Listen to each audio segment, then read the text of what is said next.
Oh, I tried that. Yeah. Basically what happened was I had found a calling card from one of the girls in my bedroom. And so I borrowed it, and I snuck down into the security area that they have there, and there's a payphone. And I wanted to call my friends because I missed them, and I hadn't been able to call them because I didn't want to talk to them around the ethics officer. I wanted privacy. Uh-huh. So in the middle of talking to one of them, ironically, the ethics officer randomly walks in through the security office and sees me. And when she saw me, I felt like I was going to die. She was so angry. She's like, "You need to hang up that phone right now." And so I said bye, and I hung up. And then she's like, "If you're well enough to walk down here and call people, you're well enough to go work in the kitchen." And I'm like, "But my foot, I still have crutches." And she's like, "No, you know the rules. You can't talk on the phone unless I give you permission." So she dragged me to the kitchen to work in schoolery, which is basically like cleaning hot dishes and sorting silverware. And me being on crutches, it was a bit hard because one, it's slippery, and two, my foot hurts. So she was very angry that I had gone off by myself, and whether or not she says that was punishment, I think it was. Okay. And can you tell me about and that drove you to feel like you wanted to take your own life, or is this later on that you felt like you wanted to kill yourself? That night, actually. I worked in the kitchen for an hour, and then I was like, screw this. So I told my in-charge who worked in there, I told him, I'm like, "Look, I don't care if you write me up, I don't care if I get in trouble, but I can't work here. I'm going to my room, I don't care." He's like, "Okay, well, I'm going to write you up." I'm like, "I don't care." So I just left, and I went up to my birthing, right? Uh-huh. And I remember I laid in bed for a little bit just to calm down, and then I just wanted to leave. So I remember like pacing back and forth in this room, which isn't very big because there's not a lot of room since there's all these beds. And I go to the window, and I remember I'm at the very top of this building, and I remember looking out this window, and I'm thinking, I could just jump right now because there's no way out. They'll track me down if I try to leave. I luckily got myself together to where I was not going to do that, and I'm luckily still here and talking to you. I'm very pleased to hear that. There is one guy, Philip Gale, who jumped out of the 15th story window of the MIT on L. Ron Hubbard's birthday. That's just one case of somebody who has committed suicide, apparently. But maybe they were in a similar state to how you were feeling. Yeah, I'm sure.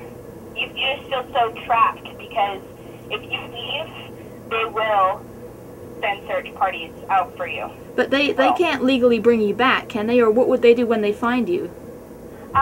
They can't legally bring you back, but what they will do is they will send someone that is like your best friend or a family member or someone that you're close to with the search party. And when they find you, they'll have your best friend, family member, or whatever, talk to you and try to get you back in. That's what they'll try to do. Okay. So it seems to me like they really strongly play the card of emotional blackmail. They do. Whether or not they say that, they do. And can you also talk to me a bit about free game policy? Now, apparently Hubbard wrote this thing, but then he sort of wrote something that supposedly canceled it out, and the church says that they don't use any kind of policy for fair game anymore. Can you give me your opinion on whether that is true or not true or somewhat true? Well, it is true that he wrote it, and then it is true that he wrote a policy saying that they no longer use that. But regardless of that, they still use it. They may not call it fair game, but they still use the policy, because I have been fair game before. Can you give me some examples of that? that apparently happened to you. Yes. Basically, I had spoken out. I won't say how because then people will know who I am. I got very famous in a way in the anonymous world, and my boyfriend, who is a Scientologist, and his family is a Scientologist, they found out, and basically my boyfriend hacked into my email and some other things all over the internet and found emails that I've been talking to people, sent it in to the church near us, and just basically had everything recorded, everything I'd ever said. I was under watch by him, I live with him. Let's see. I wasn't allowed to, he demanded that I delete everything I'd ever said, all the emails. I couldn't talk to anybody critical, anyone that was considered an SP. An SP, that's an SP, that is a term they use for a deserter, basically, called a suppressive person. Is that correct? A suppressive person is somebody, not necessarily who deserts Scientology. It's somebody who is antisocial, someone who's very critical of others, critical of Scientology, somebody who basically does more evil actions than good. And evil actions towards Scientology as far as they're concerned, is that right? Sorry, can you repeat that? You mean, when you use the term evil actions, you mean what Scientology considers to be evil actions, right? Yes. Okay.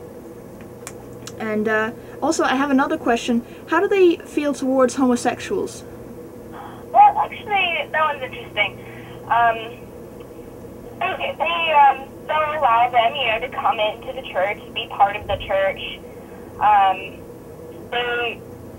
From my experience, I haven't really seen any abuse toward them. But their view on it is that they are,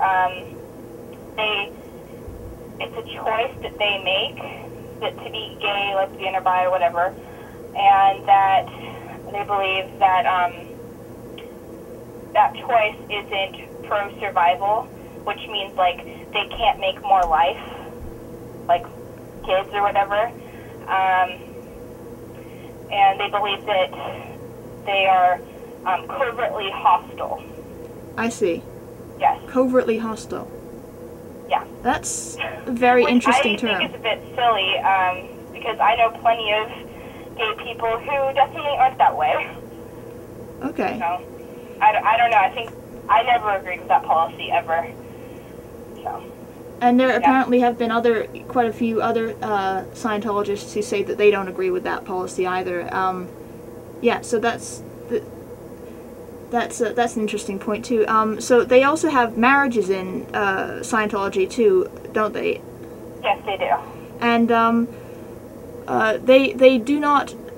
It says that they do not allow sex before marriage, or even say masturbation. Yes, that's true. They discourage that. Can you tell me why they discourage that? I think it's just a moral thing. I actually don't know of any policy. I'm sure they have one, but I've never personally read it. I think it's just something that they like to keep enforced, as a church, good morals. I don't know.